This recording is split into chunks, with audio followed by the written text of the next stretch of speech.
এগুলা number plate দেন। আমরা তো ভাবছি যে এই গাড়িগুলো হয়তো বের হবে না, কারণ এটা তো অনেক কাজ বাকি, ঈদের তো বেশি দিন নাই। আপনি এদের এই গাড়ির নাম্বার প্লেটটা স্যার একটু দেখাই দেন। এখন কিন্তু অনলাইনে সব ভেরিফাই করা যায়। এই পেশকার সাহেব কই, এটা কোন গাড়ির? এই গাড়ি স্যার দেখেন তো, এটা চেক করেন। কারণ এই সমস্ত গাড়ি তো অনেক কাজ বাকি, আপনারা কিভাবে নামাবেন?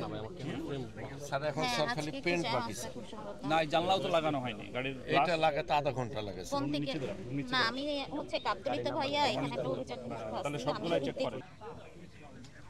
আচ্ছা, আমি কথা বলছি। 13-10-43 না? হ্যাঁ। এটা এই নাম কি, পরিবহনের নাম কি? আহাদ এন্টারপ্রাইজ। আহাদ। ফিটনেস 25 রুট পারমিটটা নাই। দিচ্ছে না এখন। ফিটনেস আছে কি? ফিটনেস 25 সাল পর্যন্ত আছে। Fitness 25 December. ফিটনেস আছে। হ্যাঁ, ফিটনেস যেহেতু আছে আপনারা চাইলে নামাতে পারবেন, কারণ ফিটনেসটাই মেন। ফিটনেস যদি না থাকে সেক্ষেত্রে আমরা আপনাদের রিকোয়েস্ট করবো যে সেই সমস্ত গাড়িগুলো নামাবেন না রাস্তায়। ঠিক আছে। আচ্ছা, তাহলে এইগুলা দিতেছি। নাম্বার দেন। এই ঋতুর মালিকরা ডাক দে, এর কাছে আছে।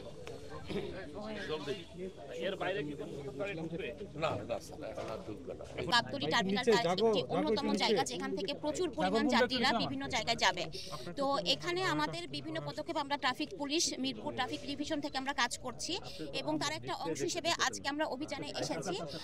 আমরা মোবাইল কোর্ট পরিচালনা করছি পিআরটি এর সাথে, যে লক্কর ছক্কর গাড়ির পরিমাণ এরা নতুন রূপে হচ্ছে গিয়ে রাস্তায় নেমে যায় এবং এই যাত্রীরা যাতে নিরাপদভাবে তাদের গন্তব্যে পৌঁছাতে পারে, এই নিরাপদ জায়গাটাকে নষ্ট করে হচ্ছে লক্কর ছক্কর বাসগুলো। তো এইগুলো যাতে না চলতে পারে এই ঈদের সময়, সেজন্য আমরা আজকে এই অভিযান পরিচালনা করছি।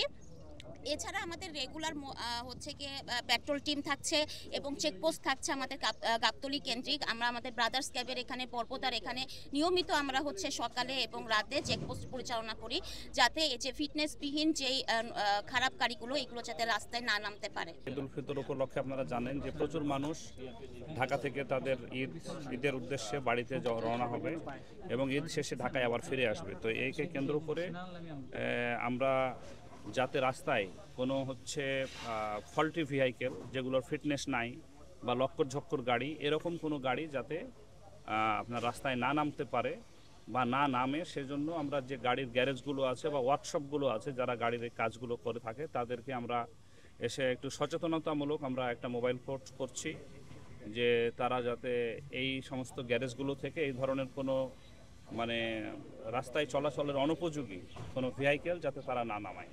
কারণ আমরা দেখেছি যে এরকম ভেহিকেল রাস্তায় চলাচল করলে হঠাৎ করে রাস্তায় একটা গাড়ি নষ্ট হয়ে যায় এবং তার কারণে দীর্ঘ একটা যানজটের তৈরি হয় এবং মানুষের জীবনও হুমকির মুখে পড়ে।